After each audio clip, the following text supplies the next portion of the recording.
Oh, dah penuh kan? Okey okey okey, insyaAllah. Mhm.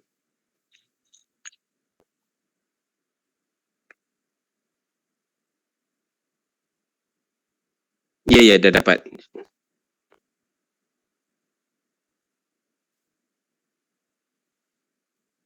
Ah,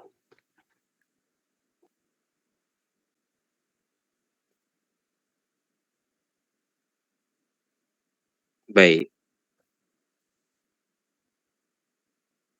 Ah,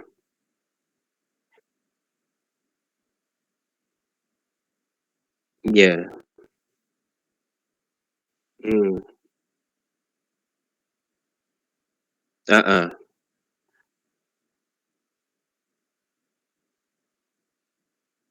baik. InsyaAllah, mhm.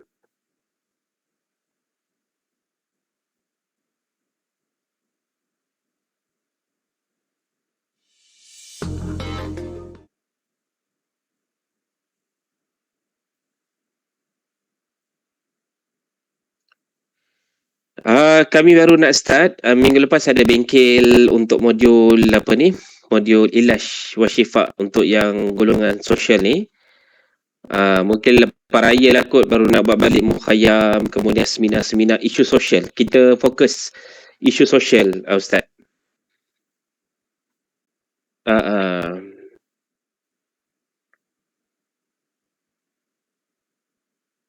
Ya, Ana memang unit bimbingan kecelaruan gender, maknanya fokus untuk LGBT lah. Hmm.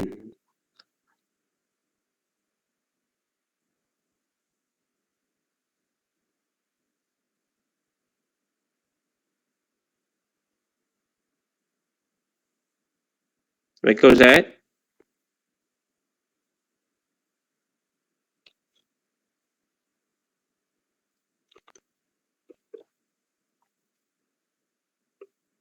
Dengar ke?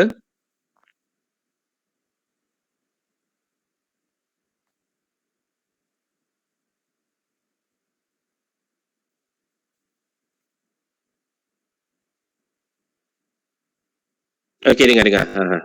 Okey, test. Ya, ya. Hmm, baik. Mhm.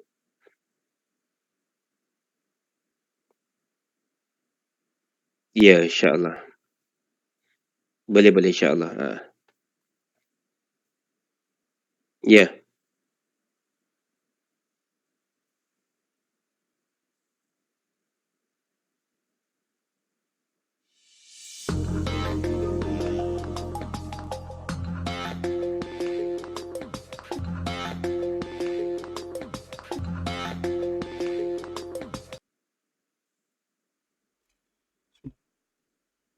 Assalamualaikum warahmatullahi taala wabarakatuh.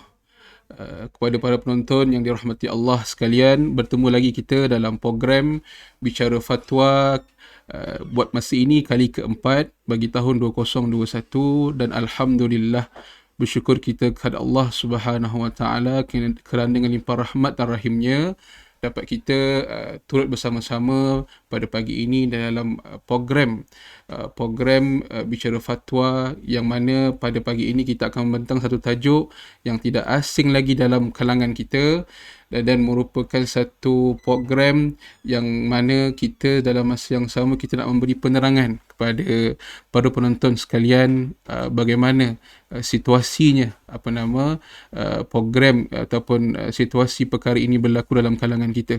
So untuk pada hari ini, Jabatan Mufti Negeri Selangor dengan hormatnya kita menjemput salah seorang panel penceramah yang tidak asing lagi dalam kalangan kita. Beliau merupakan juga ustaz selebriti yang mana kerap kali juga keluar di TV, di kaca TV kita, iaitu yang berbahagia Dr. Muhammad Izzuan bin Muhammad Yusof, penolong pengarah kanan cawangan pembangunan sosial dan komuniti, bahagian keluarga sosial dan komuniti Jabatan Kemajuan Islam Malaysia. Selamat datang, Doktor. Okey, baik. Jadinya Terima untuk pada kasih pagi Ustaz Radhi. ini, Ya, alhamdulillah. okey, untuk pada pagi ini insya-Allah kita akan bersama-sama dengan doktor untuk kita menghuraikan satu tajuk yang amat penting untuk kita fahami dan untuk kita ketahui, iaitu bertajuk Crisis Identity LGBT. Dan kelompok ini merupakan kelompok yang agak kompleks untuk kita fahami sebab dia melibatkan perasaan, melibatkan orang punya dalaman orang. Jadi kita datangkan doktor kita pada pagi ini untuk membincangkan berkenaan dengan isu-isu yang sedang hangat ini. Jadi sebagai permulaannya doktor, mungkin doktor boleh terangkan serba sedikit latar belakang doktor dan bidang kerjaya yang sedang doktor lakukan sekarang. Dipersilakan doktor. Baik, Assalamualaikum warahmatullahi wabarakatuh. Terima kasih pada Yang Berbahagia Ustaz Radhi selaku moderator pada bicara fatwa kita pada hari ini. Seterusnya, tuan-tuan, puan-puan, sidang penonton yang dirahmati Allah sekalian. Yang pertamanya saya ucapkan terima kasih kepada pihak Jabatan Mufti Negeri Selangor kerana sudi menjemput saya pada pagi ini untuk berkongsi tentang satu topik krisis identiti LGBT. Terlebih dahulu sebagai pengenalan ringkas, saya Muhammad Izzuan bin Mak Yusof, sekarang bertugas di bahagian keluarga, sosial dan komuniti JAKIM di cawangan pembangunan sosial dan mengetuai unit bimbingan dan bimbingan kecelaruan gender. Dengan maksud kita mengadakan program-program yang pertamanya yang berbentuk awareness, iaitu program-program berbentuk kesedaran seperti seminar kesedaran isu LGBT kepada orang awam yang meliputi golongan ibu bapa, guru-guru, mahasiswa dan orang-orang awam yang lainlah.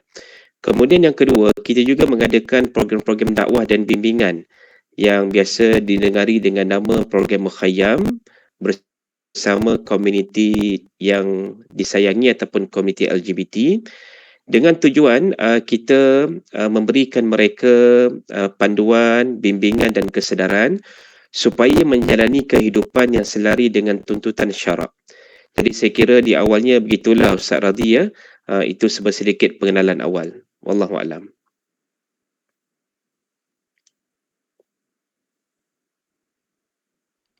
Okey, alhamdulillah doktor, terima kasih banyak di atas pengenalan ringkas latar belakang doktor dan bidang kerja yang sedang doktor laksanakan sekarang. Jadi untuk makluman para penonton sekalian, seperti mana yang doktor katakan tadi, program kasih sayang maknanya merujuk pada orang kata bagaimana untuk kita mendekati pada kelompok ini. Okey, seperti mana para penonton yang dirahmati Allah sekalian dapat kita fahami, golongan LGBT ini satu individu ataupun satu kelompok yang kompleks untuk kita fahami. Sebab mereka mengatakan mereka ini menghadapi kekeliruan identiti. Itu pertama tu. Itu yang mereka biasa utarakan.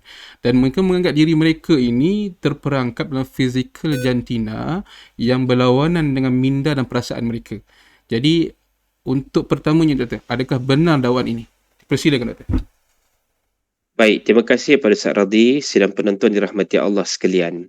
Saya mulakan dengan kita memetik beberapa perbahasan di kalangan para ilmuwan tentang definisi yang disebut sebagai LGBT, lesbian, gay, bisexual dan transgender. Kalau mengikut ada satu golongan ini yang disebut sebagai Blanche Consulting di Barat, mereka definisikan contohnya lesbian dan gay itu, contoh lesbian ya, seorang perempuan yang tertarik kepada perempuan yang lain ataupun seorang lelaki yang tertarik kepada lelaki yang lain dari sudut seksual, fizikal dan romantik. Jadi itu takrif umum. Cuma saya nak bezakan dengan apa takrif dalam fiqh ataupun dalam Islam menurut syarak.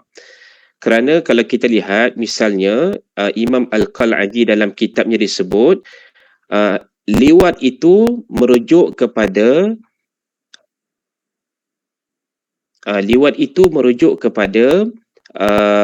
iaitulah hubungan di antara seorang lelaki dengan lelaki yang lain menerusi dubur. Dengan maksud ia merujuk kepada perlakuan atau perubatan atau perbuatan. Manakala yang dikatakan musahakah atau lesbian itu adalah pergeseran kelamin di antara seorang perempuan dengan perempuan yang lain tanpa memasukkan sesuatu ke dalam faraj. Itu takrif dalam kitab Fiqh Sunnah oleh Imam Said Sabiq. Jadi maknanya saya nak terangkan di sini ada beza. Kalau mengikut barat, kalau kita sudah ada perasaan, maka ia sudah dianggap seorang gay atau lesbian. Itu dipanggil dalam konteks orientasi seksual. Dia merasakan ketertarikannya kepada jantina yang sama jenis. Manakala dalam Islam mentakrifkan yang dikatakan salah atau berdosa itu apabila kita melakukan perbuatan liwat atau musahakah.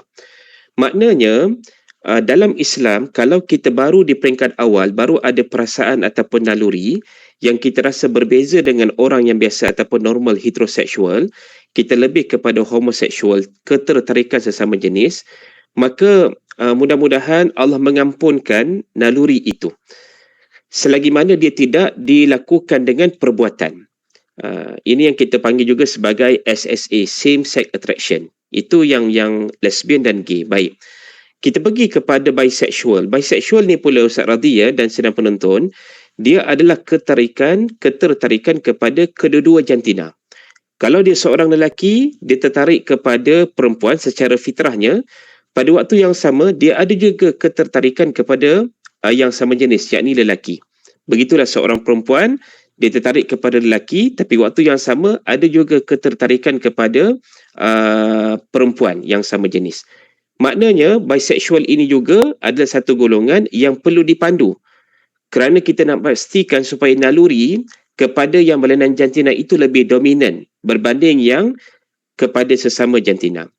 Manakala yang keempat pula, transgender yang disebut oleh Ustaz Radhi tadi, istilahnya seolah-olahnya terperangkap dalam badan yang salah. Baik. Transgender dengan maksud dikatakan sebagai seseorang yang merasakan tidak selesa dengan jantina asal dia lahirkan. Apabila dia melihat kepada naluri dan melihat kepada perasaan dan melihat kepada mindanya, dia merasakan dirinya lebih dekat kepada jantina yang berlawanan. Contoh, dia seorang lelaki, tapi dia mengatakan naluri saya seorang perempuan. Dia lahir sebagai seorang perempuan, tetapi dia mengatakan naluri saya lebih dekat sebagai seorang lelaki. Jadi saya nak kata begini, Ustaz Radhi dan sedang penonton, dalam Islam itu, bagaimana kita menentukan jantina seseorang? Antaranya adalah berdasarkan alat kemaluannya ataupun dalam istilah perubatan disebut sebagai genitalia. Jadi kalau seseorang itu memiliki zakar ataupun dalam istilah perubatan disebut sebagai penis, okey, maka dia adalah seorang lelaki. Kalau dia memiliki faraj ataupun vagina, maka dia adalah seorang wanita ataupun perempuan. Kemudian ada pula yang memiliki dua alat kelamin, maka disebut sebagai ambiguous genitalia ataupun hermaphrodite, iaitulah khunsa. Dan khunsa dalam kitab fiqh, sebagaimana yang kita faham, ada khunsa wadih dan ada khunsa mushkil. Khunsa wadih ini adalah khunsa yang memiliki dua alat kelamin, tetapi kita faham yang mana satu yang lebih dominan berfungsi, sama ada faraj ataupun zakar. Manakala khunsa mushkil, dia ada dua alat kelamin tetapi tidak pasti mana yang lebih dominan. Maka dalam fatwa, kalau muzakarah fatwa kebangsaan misalnya, yang diharuskan untuk melakukan pembedahan jantina adalah golongan khunsa ini. Baik, saya nak menyatakan bagi golongan transgender, ketika mana mereka merasakan naluri mereka bersalahan dengan jantina asal. Sehingga kan untuk maklumat Ustaz Radhi dan sedang penonton, hari ini sudah ada satu da'iyah ataupun satu bentuk naratif baru. Mereka mengatakan jantina saya tidak mesti ditentukan apa yang ada di celah kelangkang. Yang penting apa yang berada di minda saya. Sebab itu mereka mula memperkenalkan istilah-istilah seperti yang dikatakan SOGI, Sexual Orientation, dan juga Gender Identity and Expression. Maknanya, tidak penting apa yang saya miliki dari sudut alat kemaluan itu, genitalia saya, tapi yang penting apa yang saya rasa, apa yang saya fikir dari sudut perasaan. Dan kerana itulah kita melihat Ustaz Radhi dan sidang penonton dirahmati Allah sekalian, bagi kita sebagai umat Islam, ketika mana seseorang itu merasakan perasaan seolah-olah yang terperangkap dalam badan yang salah, kita mengatakan kepada mereka, ini adalah ujian untuk kamu.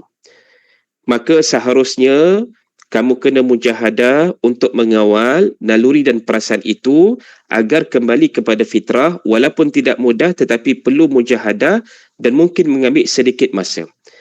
Dan kita katakan kepada mereka bahawasanya ketika mana kita merasakan naluri itu dan kita nak mengikut kehendak naluri itu, maka kita pastikan agar ia tidak bercanggah dengan syarak. Jadi sebagai contohlah, kalau ada seorang budak kecil tiba-tiba dia isap rokok depan kita, kita bimbang nanti dia akan jawab dengan jawapan yang hampir sama dengan kumpulan-kumpulan tadi. Dia mengatakan, kita tanya dia, kenapa kamu isap rokok sedangkan kamu kecil lagi? Mungkin dia akan jawab, minta maaf bang, saya ni adalah seorang dewasa tetapi terperangkap dalam tubuh badan seorang budak kecil. Maknanya orang akan mula justify ataupun orang akan mula mencari helah ataupun alasan untuk mengatakan dia melakukan perbuatan yang salah dengan pergi kepada apa yang dia rasa. Sedangkan sehingga saat ini belum ada lagi di negara kita mana-mana fatwa yang membenarkan perasaan ataupun naluri itu sebagai asbab ataupun sebagai hujah untuk dia melakukan penukaran jantina. Saya kira itu sebagai gambaran awal apabila kita berbincang tentang isu yang ditanyakan oleh Ustaz Radhi tadi. Wallahualam.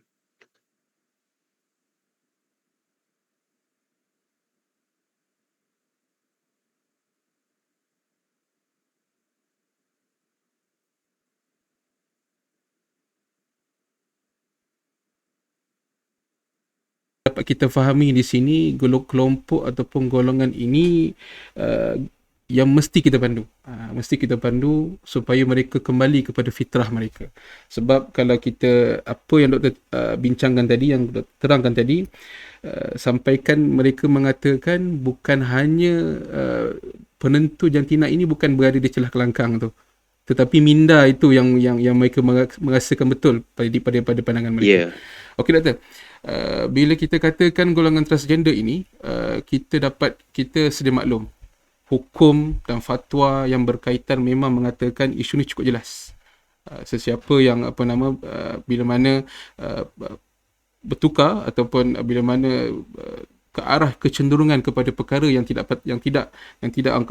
berturutan dengan syarak ni, mestilah ada hukumnya adalah haram. Jadi bagaimana doktor? Sebab kalau kita lihat di dalam Islam sendiri pun mengatakan perkara ini perkara yang songsang, perkara yang haram untuk dilakukan. Bahkan kalau kita lihat sendiri pun dalam agama-agama lain pun tetap mengatakan perkara ini tidak wajar, perkara ini abnormal untuk dilaksanakan. Golongan-golongan ini. Jadi bagaimana doktor? Apakah pandangan doktor? Adakah terdapat pandangan-pandangan dari sudut di luar daripada agama Islam kita untuk kita dapat berikan kefahaman kepada kelompok ini, dan dalam masa yang sama kita dapat beri kefahaman kepada para penonton kita untuk memahami lebih lagi yang kata isu ini. Persilakan doktor. Baik. Terima kasih Ustaz Radhi. Saya kira satu persoalan yang sangat baik untuk kita mengatakan bahawasanya pada hari ini sudah ada gerakan. Dan gerakan ini bukan saja di peringkat Malaysia, bahkan di peringkat global ataupun di peringkat seluruh dunia. Kalau kita perhatikan, baru-baru ini sudah ada perintah eksekutif oleh Presiden Amerika Syarikat yang baru, iaitulah Joe Biden, yang mana dia mengatakan kita akan cuba mempromosi dalam berusaha menjaga hak-hak komuniti LGBT.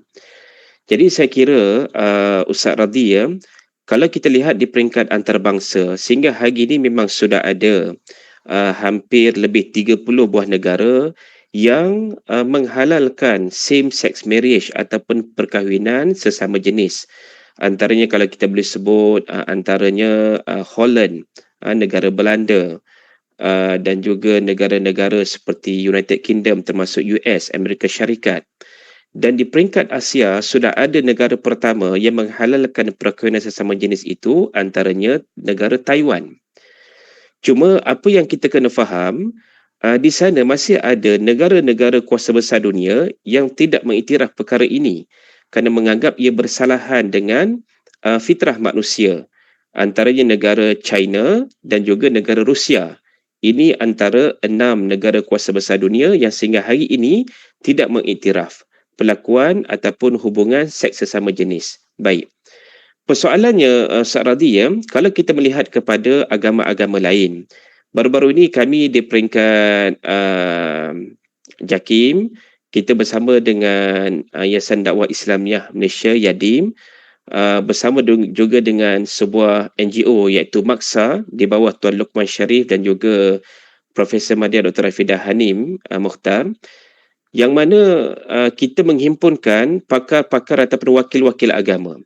Jadi ada wakil daripada agama Hindu, agama Kristian, agama Buddha dan saya mewakili agama Islam. Jadi apa yang boleh saya rumuskan daripada perbincangan kami, asas dalam setiap agama itu adalah melarang kepada perlakuan hubungan sejenis kerana dianggap sebagai perbuatan yang bercanggah dengan fitrah manusia. Dan apa yang sangat baik adalah kita mencapai konsensus ataupun mencapai satu keputusan dasar bersama yang mana kita mesti menguatkan nilai asas ataupun tradisi yang dipanggil sebagai keluarga. Mana keluarga itu apa?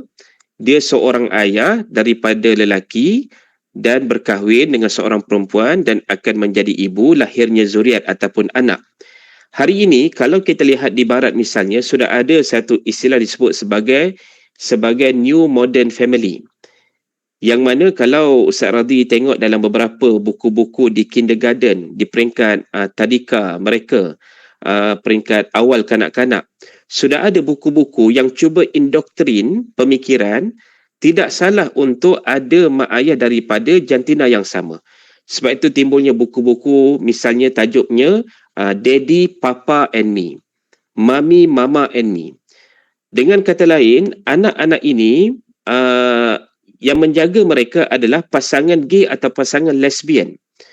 Dan sebenarnya mengikut kalau kita lihat satu kajian American Psychiatric Association APA menyatakan apabila anak-anak ini dipelihara ataupun dibela oleh pasangan yang sejenis sama ada gay couple ataupun lesbian couple, anak-anak ini akan menghadapi confusion, kekeliruan. Kerana dia mengatakan, ayah saya lelaki, mak saya lelaki juga. Mak saya perempuan, ayah saya perempuan juga. Jadi saya mengatakan bahawasanya kalau kita melihat kepada gambaran yang lebih besar, kita faham perkara-perkara ini sebenarnya memang sudah menongkah arus ataupun bercanggah dengan kehidupan fitrah manusia. Sebab itulah saya katakan tadi, negara besar seperti China dan Rusia sehingga hari ini tidak mengiktiraf perlakuan LGBT di negara mereka. Dan kita cuba kaitkan balik di rantau Nusantara kita ini. Kalau Ustaz Radhi perasan ya, kalau yang negara majoriti umat Islam, sudah pasti yang pertama Indonesia, yang kedua Malaysia, yang ketiga Brunei, berbanding negara-negara ASEAN yang lain. Jadi maknanya mau tidak mau inilah cabaran yang terbesar buat kita umat Islam khususnya dan masyarakat kita di belah timur ini adalah untuk mempertahankan nilai agama, budaya setempat dan acuan masyarakat kita yang berlandaskan nilai-nilai ketimuran apabila datangnya serangan-serangan pemikiran dan idea-idea untuk menghalalkan perkahwinan sesama jenis, memansuhkan undang-undang yang melarang pelakon homoseksual dalam negara tersebut, maka inilah cabaran yang perlu kita hadapi. Jadi mau tidak mau bagi saya Ustaz Radhi, ini antara tanggungjawab kita bersama. Kerana itu kita kena terus melakukan usaha dakwah, bimbingan ini dan penerangan ini kepada masyarakat supaya masyarakat tidak menganggap ia sebagai benda yang dinormalisasikan. Benda yang boleh diterima secara sedikit demi sedikit, halus demi halus, secara tanpa kita sedar. Jadi itu ulasan saya. Wallahualam. Okey, baik doktor. Bila kita ceritakan berkaitan dengan apa yang doktor katakan tadi, kita jangan sampai tahap kita menormalisasikan kelompok ini. Bagaimana pula doktor ya, pandangan doktor bila mana ada setengah-setengah pihak mengatakan kita sebolehnya kalau boleh nak elak daripada terlibat dalam kelompok seperti ini. Dan sampai satu tahap ada setengah masyarakat mendakwa dengan punca kelompok inilah dengan wujudnya kelompok-kelompok yang macam ni menyebabkan bala tu turun. Jadi adakah disebabkan itu doktor, atau bagaimana kita nak cuba nak perjelaskan kepada masyarakat dalam masa yang sama kita tidaklah meminggirkan mereka, kita cuba nak mendekati mereka, bukan kita nak menormalisasikan kelompok ini, tapi kita dalam masa yang sama kita cuba menerima mereka supaya dengan cara tersebut dapat mengarahkan mereka kepada perkara yang normal. Jadi boleh doktor ulaskan sedikit? Baik, terima kasih Ustaz Radhi. Saya kira beginilah, kita dalam Islam ni kita dipandu dengan prinsip yang jelas. Maknanya daripada apa yang telah Allah sebutkan dalam Al-Quran dan daripada panduan hadis Nabi SAW. Jadi saya kira di peringkat JAKI misalnya kita mengambil pendirian bahawasanya kita tidak bersetuju dengan perlakuan LGBT. Kerana ia jelas dilarang dalam agama berdasarkan sumber Quran dan hadis. Tetapi kita tidak menafikan hak pelaku ataupun mereka yang terlibat itu untuk dibimbing dan didakwahkan. Kerana inilah yang dilakukan oleh Nabi SAW pada zaman baginda, walaupun di sana ada pelaku maksiat, walaupun di sana ada orang-orang yang fasik, golongan-golongan munafik, tetapi mereka tetap diingatkan supaya nantinya mereka kembali kepada fitrah dan mereka kembali taat dan beriman kepada Allah Subhanahu Wa Taala. Jadi apabila kita melakukan program misalnya, apa yang jelas salah, kita tidak bersetuju. Maknanya bila kita menyantuni, bila kita membimbing, berdakwah kepada kumpulan LGBT misalnya, bukan bermaksud kita mengiktiraf dan bersetuju dengan perlakuan itu. Tetapi dengan tujuan untuk kita membimbing mereka, mengenal diri mereka yang sebenar sebagai hamba Tuhan, yang mana nanti kita akan balik menghadap Allah Subhanahu Wa Taala. Kemudian kita mengatakan kepada mereka, jalanilah kehidupan yang selari dengan tuntutan syariat. Sebab itu di antara perkara penting juga kalau kita lihat Ustaz Radhi ya, dalam prinsip maqasid syar'iyah, ada 5 yang asas itu: menjaga agama, nyawa, keturunan, harta dan sebagainya itu. Jadi kita menekankan prinsip hifzu an-nasab, menjaga keturunan. Kalau dalam masyarakat sudah berleluasa pasangan-pasangan yang sama jenis, jadi bagaimana zuriat akan dilahirkan? Sedangkan Nabi SAW menyatakan, aku berbangga dengan umat yang ramai. Sudah pasti untuk memungkinkan kita memperbanyakkan zuriat keturunan kita agar menjadi kebanggaan Nabi SAW adalah dengan cara berkeluarga, berkahwin yang menurut tuntutan syarak. Lelaki dan perempuan yang bukan mahram diikat dengan akad nikah, dan akhirnya daripada perhubungan itu, kalau Allah tentukan, takdirkan dapat zuriat, maka lahirlah keturunan daripada keluarga tersebut. Jadi bagi saya Ustaz Radhi, dalam bab kita menyatakan tentang bala ataupun musibah yang didatangkan daripada Allah Subhanahu Wa Taala kepada umat manusia, kita melihat satu ayat yang Allah menyatakan, a'udzubillahi minasyaitonirrajim, wattaqu fitnatan la tusibanna alladhina zalamu minkum khassah, ila akhir ayat, sadaqallahul azim.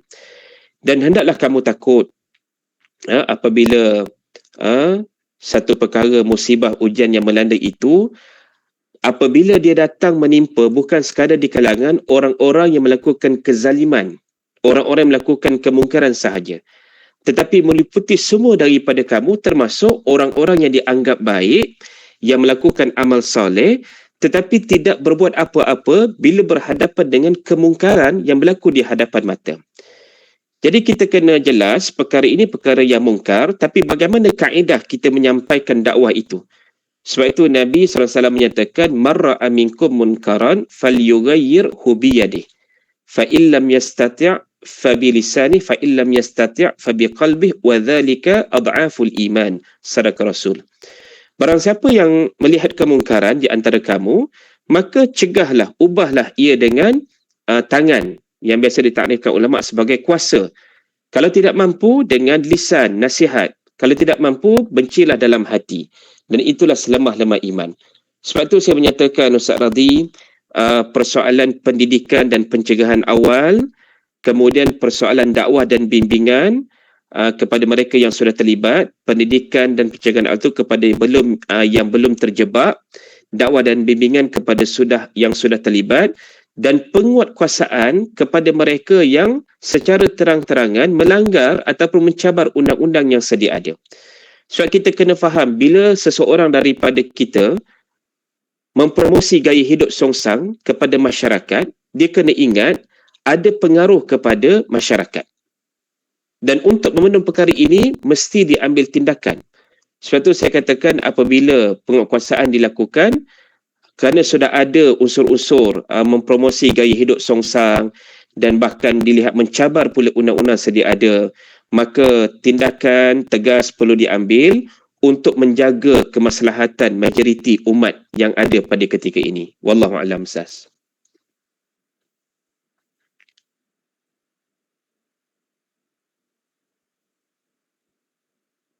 Ada undang-undang bila mana perkara ini dipromosikan dan dihebahkan kepada masyarakat, mereka tidak terlepas sebenarnya kalau ikutkan. Mereka tidak terlepas. Mereka masih tertakluk kepada perkara undang-undang. Dan tugas kita juga sebenarnya, seperti mana Dr. kata tadi, tugas kita untuk membimbing mereka. Okey, baik Dr. Kita akan teruskan kita punya slot kita pada pagi ini. Untuk perkara soalan yang ketiga Doktor, berkaitan dengan isu kita pada pagi ini, bagaimana cara buat masa dan ketika ini di peringkat JAKIM, dan apakah dan apakah yang telah JAKIM laksanakan, dan apakah tanggungjawab kita sebagaimana masyarakat bagi menjaga supaya perkara ini tidak berdosa. Jadi soalan itu kita simpan dahulu Doktor. Kita akan break sekejap, dan insyaAllah kita akan sambung lagi selepas ini.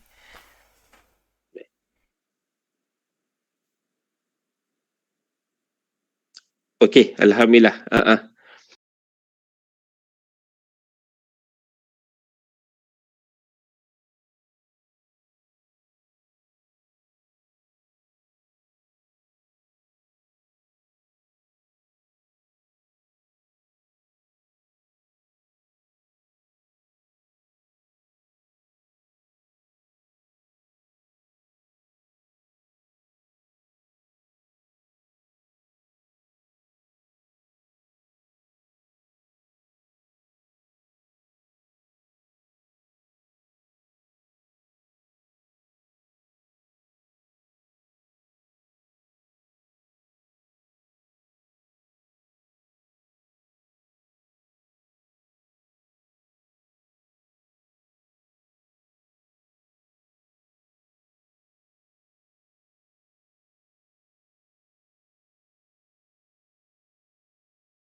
Okay, baik. Alhamdulillah para penonton sekalian, kembali lagi kita dalam program Bicara Fatwa kita pada pagi ini, dan insya-Allah kita akan teruskan lagi program kita berikut persoalan saya sebentar tadi kepada doktor yang berkaitan dengan apakah program yang JAKIM laksanakan bagi membendung ataupun mengawal dan bagaimana mengembalikan mereka kepada fitrah mereka kembali, dan apakah tanggungjawab kita sebagai masyarakat untuk bersama-sama dengan JAKIM, dengan pihak berkuasa dalam menangani masalah ini. Jadi untuk para penonton sekalian, sebelum kita serahkan kepada doktor untuk menjawab, digalakkan dan dijemputlah kepada para hadir sekalian untuk komen sebarang persoalan di ruangan komen di Facebook Jabatan, dan boleh share kepada rakan-rakan yang lain yang tidak ada pada masa ketika ini, supaya penerangan ini dapat kita sebarluaskan kepada masyarakat, supaya kita dapat memberi kefahaman kepada masyarakat, supaya kita tidak memandang jijik pada kelompok ini, dan dalam masa yang sama kita menjadi ejen pemangkin dalam membantu JAKIM, pihak-pihak berkuasa untuk membentuk naluri atau fitrah mereka kembali kepada fitrah yang asal. Okay, baik doktor, jadi kita teruskan pada persoalan kita tadi berkaitan apakah yang JAKIM laksanakan dan apakah benda apa yang kita masyarakat boleh bantu pada pihak berkuasa, dan apa yang kita boleh laksanakan pada kelompok ini. Dipersilakan doktor. Okey, terima kasih Ustaz Radhi. Kita menyambung balik perbincangan kita. Saya kira apa yang kita kena letakkan dalam pemikiran kita semua, ini adalah tanggungjawab bersama. Dan ia bermula seawal daripada dalam keluarga. Kerana itu, apabila kita meneliti antara faktor-faktor kenapa seseorang itu boleh terjebak dengan perlakuan LGBT, antaranya bagaimana cara dia dibesarkan dalam keluarga. Paling kurang pakar-pakar menyatakan ada 3 aspek. Yang pertama, hilangnya father figure ataupun fatherless.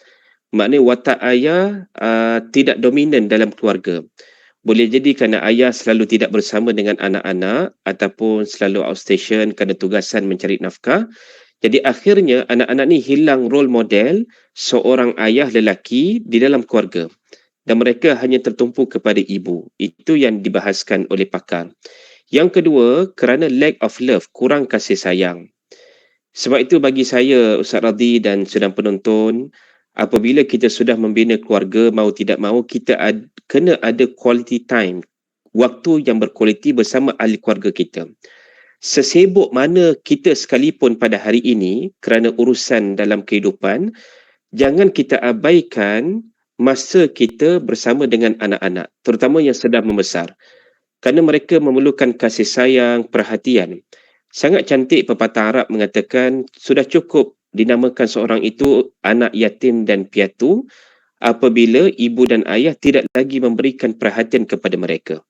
Maksudnya, dia ada ibu dan ayah, tetapi ibu dan ayah seolah-olah tidak mengendahkan mereka. Kenapa? Sibuk dengan urusan kehidupan masing-masing dan urusan kerjaya mereka. Yang ketiga, overprotective, terlalu melindungi. Saya kira Ustaz Radhi, kalau kita ada anak perempuan, memang kita sangat sayang dan sangat kita jaga. Kerana kita faham kalau anak lelaki itu lebih mudah, dia boleh berdikari. Tapi kalau anak perempuan, kita jaga ibarat menata minyak yang penuh, kerana kita nak menjaga kemuliaan dan maruahnya. Tetapi kalau kita salah mengambil langkah, terlalu melindungi sehingga dia janggal bergaul dengan rakan-rakan yang berlainan jantina. Sebab itu dalam Islam adanya ikhtilat, pergaulan antara lelaki dan perempuan, tetapi ada batas-batas yang ditetapkan. Maknanya tidak boleh berdua-duaan yang bukan mahram, kemudian tidak boleh ada yang unsur kepada zina dan sebagainya. Jadi setakat kita bercakap dengan yang berlainan jantina, kita menjaga batas, maka itu tidak ada masalah mengikut hukum syarak. Jadi apabila anak-anak yang, contoh anak perempuan tadi, tidak biasa bergaul dengan budak lelaki yang dia kenal, jadi itu akan menimbulkan kejanggalan kepada dia. Akhirnya membentuk perasaan dia apabila ada rakan-rakan yang sejenis perempuan yang lebih caring ataupun lebih mengambil berat kepada dia, maka menimbulkan putik-putik rasa kasih dan sayang, cinta kepada yang sejenis. Jadi saya kira di awal itu adalah peranan ibu dan ayah. Sebab tu kalau anak-anak lelaki, kita asuh anak-anak ini mengikut jantina asalnya. biarkan, kalau anak lelaki ni biarkan dia lasak, main bola ke, dia masuk hutan ke, terpulang, tak ada masalah. Kenapa masuk karate ke taekwondo? Kenapa? Dia anak jantan, anak lelaki. Kalau yang perempuan, kita asuh dengan penuh kelembutan. Maka kan itu, insya-Allah kalau kita memantau perkembangan anak-anak kita, mudah-mudahan Allah melindungilah ahli keluarga kita daripada ujian-ujian sebegini. Kemudian yang saya nak katakan juga, apabila dalam konteks masyarakat juga mesti memainkan peranan apabila nampak satu perkara yang songsang dalam masyarakat yang bercanggah dengan kehidupan fitrah kita sebagai manusia, kita mesti memberikan teguran, nasihat dan peringatan. Maknanya bukan kita mengiyakan. Jadi bagi kami di peringkat agensi, contoh kalau JAKIM di peringkat persekutuan agensi penyelaras hal ehwal Islam, kita bersama Jabatan Agama Islam Negeri-Negeri dan juga rakan-rakan strategik seperti Kementerian Kesihatan Malaysia, kita mengadakan antara yang saya katakan tadi, seminar kesedaran isu LGBT kepada orang awam, ibu ayah, kepada guru kaunselor, kepada penjawat awam, kepada pemimpin pelajar, pada mahasiswa. Sebab kita nak mengatakan perkara-perkara ini perlu kita elakkan kerana ia merupakan bara dalam masyarakat dan isu sosial yang perlu kita tangani dengan segera. Jadi maknanya apa? Kita memanggil misalnya perkongsian kita ada pakar HIV menerangkan risiko apabila melakukan hubungan seks sejenis, ada risiko yang tinggi untuk kita mendapat jangkitan virus HIV. Kita menerangkan LGBT dari sudut pandang Islam.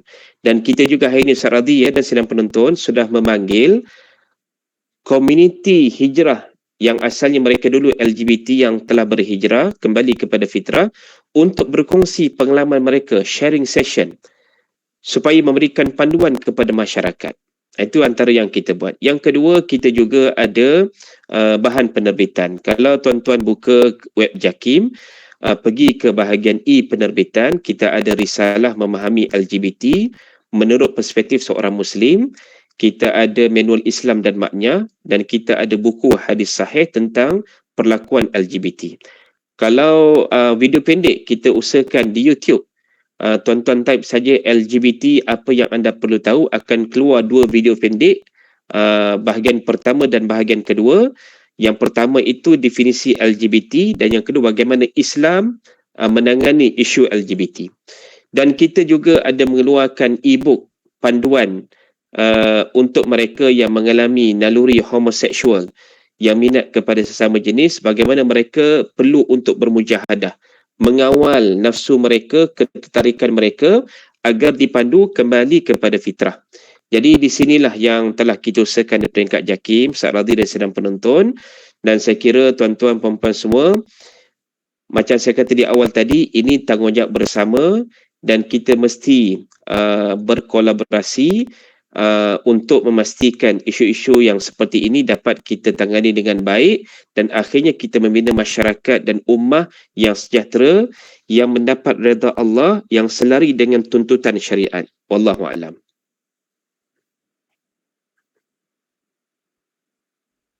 Okey, baik. Terima kasih, Doktor. Doktor, kita ada satu persoalan daripada penonton kita ni. Dia bertanya kepada saya melalui WhatsApp ni. Satu persoalan, dia bertanyakan bagaimana, Doktor, sekiranya ada kelompok atau ada dalam kalangan ahli keluarga kita ni yang terlibat secara langsung dengan kelompok ini, dan bagaimana cara untuk jalan bagi mereka untuk memberi panduan kepada mereka supaya ada program-program yang boleh diikuti ataupun bagaimana untuk untuk supaya mereka boleh kembali balik kepada fitrah yang asal mereka. Baik, terima kasih Ustaz Radhi, dan kepada yang bertanya, saya nak mengatakan di peringkat bahagian keluarga Sosial Komiti JAKIM melalui unit saya, kita bekerjasama rapat juga dengan KSK Care Center di bawah sahabat saya Ustazah Yohanis dan juga dengan Yayasan Itimam Malaysia sebagai NGO di bawah JAKIM. Kita menjalankan usaha dakwah dan bimbingan menerusi paling kurang 3 pendekatan. Yang pertama, kaunseling syar'i, yang kedua, psycho-spiritual Islam, dan yang ketiga, iaitulah yang disebut sebagai ilaj syar'i. Jadi bagi rakan-rakan di luar sana, kalau ada ahli keluarga yang terlibat, misalnya pasangan kita, sama ada suami atau isteri, boleh jadi ahli keluarga sama ada adik ataupun abang kita, boleh jadi saudara mara terdekat sama ada sepupu, bapa saudara, anak saudara dan sebagainya. Jadi tuan-tuan boleh hubungi kami kalau di JAKIM itu 0388707000 talian umum di JAKIM, dan boleh berhubung dengan bahagian kami, bahagian keluarga Social Community JAKIM, yang mana insya-Allah kita akan mengadakan sesi pertemuan untuk khidmat nasihat dan bimbingan dalam menyelesaikan isu ini. Misalnya ya Ustaz Radhi, kalau boleh saya berkongsi dan sidang penonton, ada isteri-isteri yang mengadu bila mereka telah berkahwin, mereka mendapati suami mereka terlibat dengan hubungan songsang. Jadi kita bertemu dengan suami-suami sebegini dan kita menasihatkan mereka, kalau boleh tinggalkan perlakuan ini kerana kamu sudah ada isteri dan kamu sudah ada anak-anak yang sedang membesar, maknanya tanggungjawab kamu berat. Kerana itu, kalau boleh tinggalkan perlakuan ini, kerana kehidupan yang sebenar, kasih yang sebenar apabila kamu bersama dengan isteri dan anak-anak, yang Allah jamin dalam Al-Quran sebagai mawaddah, rahmah dan juga sakinah. Itu ketenangan yang sebenar bila kamu berkeluarga. Kemudian, kalau ada ahli keluarga yang terlibat, misalnya anak-anak, biasanya kita akan buat dalam beberapa sesi. Maknanya contoh, kita panggil ibu dan ayah, dan kalau boleh bersekali dengan anak, kita akan buat bersama, dengan maksud kita nak membantu keluarga ini agar masing-masing saling melengkapi.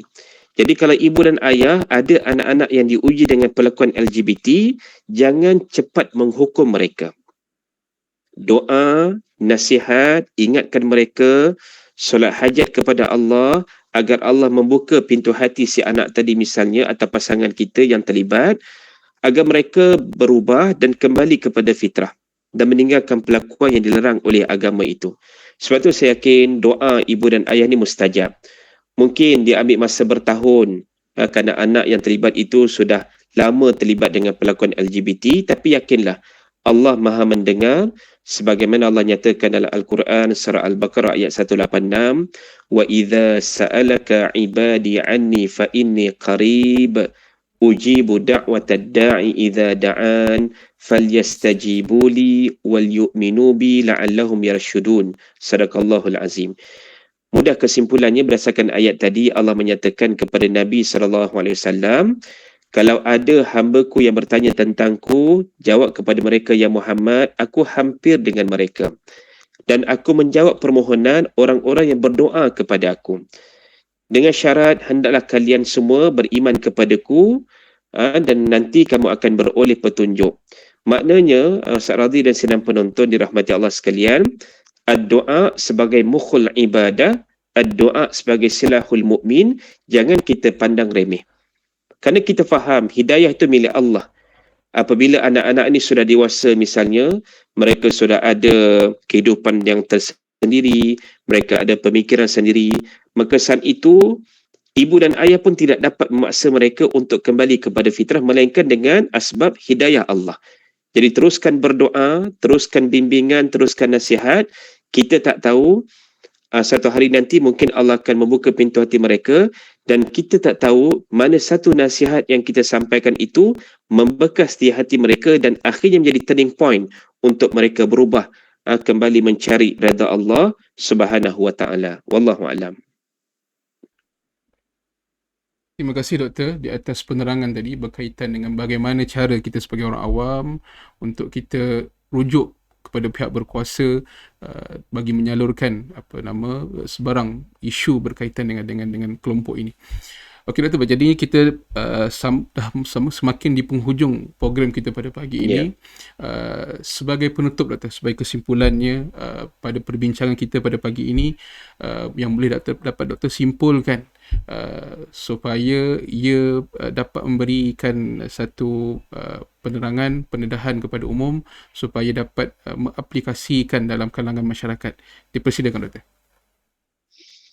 Baik, terima kasih Ustaz Radhi dan sidang penonton dirahmati Allah sekalian. Kesimpulan yang saya boleh letakkan sebagai penutup bicara pada hari ini dalam bicara fatwa anjuran Jabatan Mufti Negeri Selangor, yang pertamanya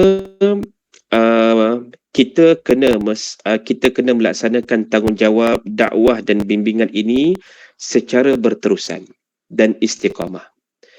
Dan menariknya, saya ingat lagi pesanan daripada Tuan Fazrul daripada My Quran Time yang biasa ditayangkan di TV Al-Hijrah tu, Ustaz Radhi ya. Dia berpesan kepada saya, ini adalah perjuangan Nabi Lut AS. Bukan perjuangan umat baginda, tapi perjuangan Nabi Lut AS.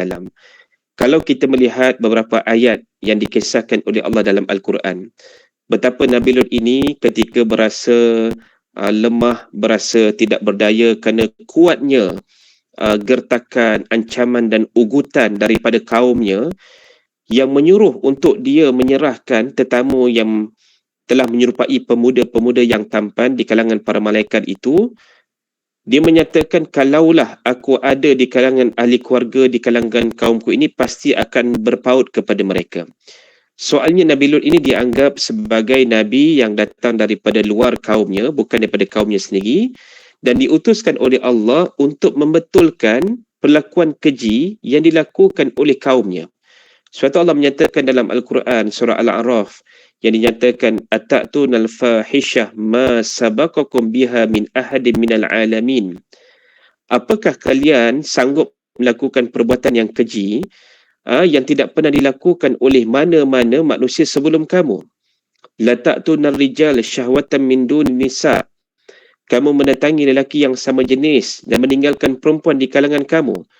Walaupun di sana ada pentafsiran yang cuba diselewengkan oleh golongan pro-LGBT mengatakan umat Nabi Lut dibinasakan oleh Allah bukan kerana perlakuan homoseksual itu, tapi kerana sebab-sebab yang lain, seperti ada unsur keganasan seksual, ada unsur orang luar datang tempat mereka, mereka menzalimi orang luar itu. Tapi Allah jelaskan pada ayat 80 itu adalah mereka melakukan perbuatan yang keji. Dan apa perbuatan yang keji itu? Dinyatakan lagi pada ayat 81 surah Al-A'raf, mereka mendatangi lelaki yang sama jenis dengan mereka dan meninggalkan orang perempuan. Maknanya tidak timbul soal, kalau kita lakukan secara paksa dah memang salah, kita lakukan suka sama suka juga tetap salah. Sebab sudah ada penyelewengan tafsir Ustaz Radhi ya, di kalangan kumpulan pro-LGBT yang beragama Islam ini, menggunakan hujah ayat Quran kisah umat Nabi Lut ini dengan mengatakan, kalau atas dasar suka sama suka ada konsensus itu, maka itu tidak salah. Maka kita jawab balik, pentafsiran kamu adalah menyeleweng. Allah tetap menyatakan sama ada yang kamu lakukan itu suka atas dasar suka sama suka ataupun secara terpaksa, tetap dilarang dalam agama. Itu yang pertama.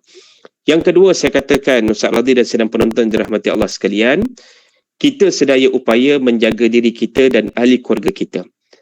Dan inilah yang dipesan oleh Allah Subhanahu wa taala dalam surah At-Tahrim, A'udzu billahi minasyaitonir rajim, ya ayyuhalladzina amanu qu anfusakum wa ahlikum nara. Wahai orang-orang yang beriman, peliharalah diri kamu dan ahli keluarga kamu dari menjadi bahan bakar api neraka Allah Subhanahu wa taala.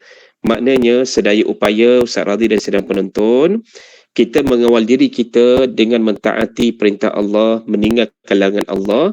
Bukan setakat diri kita, kita kena jaga ahli keluarga di bawah tanggungan kita, di bawah tanggungjawab kita. Supaya apa? Supaya kita semuanya nanti selamat daripada azab neraka Allah Subhanahu wa taala. Yang ketiga, saya mengatakan kepada rakan-rakan daripada komuniti LGBT, berdasarkan kajian saya Ustaz Radhi dan sedang penonton, saya boleh rumuskan di kalangan LGBT yang beragama Islam dalam negara kita ada 3 kelompok. Yang pertama, yang telah berhijrah kembali kepada fitrah. Untuk kumpulan ini, kita mesti memberikan full support, iaitulah sokongan kepada mereka agar mereka istiqamah dalam penghijrahan mereka. Itu yang pertama. Yang kedua, ada golongan LGBT yang sedang bermujahadah. Mereka tahu apa yang mereka buat itu salah, tapi mereka masih belum kuat untuk berubah. Maka kumpulan ini kita mesti bimbing dan kita mesti nasihat agar mereka meninggalkan perlakuan yang dilarang oleh Allah.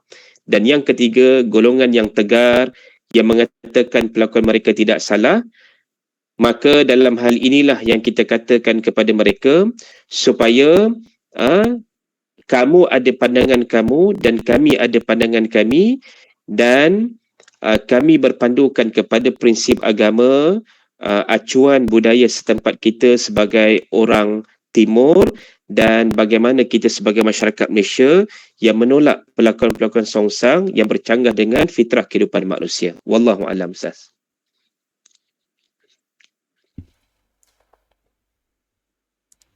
Okay, baik. Alhamdulillah. Alhamdulillah, terima kasih banyak Ustaz di atas perkongsian sebentar tadi. Dengan berakhirnya dengan penutup sebentar tadi, maka berakhirlah program kita pada hari ini. Telah banyak doktor kongsikan pada kita daripada awal tadi di permulaannya pengertian istilah, pengertian apakah maksud LGBT ini, sehinggalah bagaimana untuk kita dari segi sudut masyarakatnya untuk kita mengawal, untuk kita membimbing, dan dari segi sudut bagaimana dari kita dari kelompok keluarga kita untuk kita bersama-sama untuk kita bersama-sama dengan anak-anak kita supaya mereka ini tidak terjerumus kepada perkara-perkara yang songsang ini. Terima kasih banyak Ustaz. Barakallahu fiik di atas penjelasan. Sama, afwan. Di atas penjelasan dan perkongsian ilmu pada pagi ini. Baik sidang penonton yang dirahmati Allah sekalian, alhamdulillah kita pun dah terima pelbagai komen-komen daripada rakan-rakan kita di Facebook. Teruskan rakan-rakan yang dirahmati Allah untuk follow Facebook Jabatan Mufti Negeri Selangor. Semoga medium ini menjadi medium dakwah dan medium ilmu kepada rakan sekalian, dan insya-Allah kita akan bertemu lagi di lain kesempatan. Akhir kalam, wabillahi taufiq wal hidayah. Wassalamualaikum warahmatullahi taala wabarakatuh.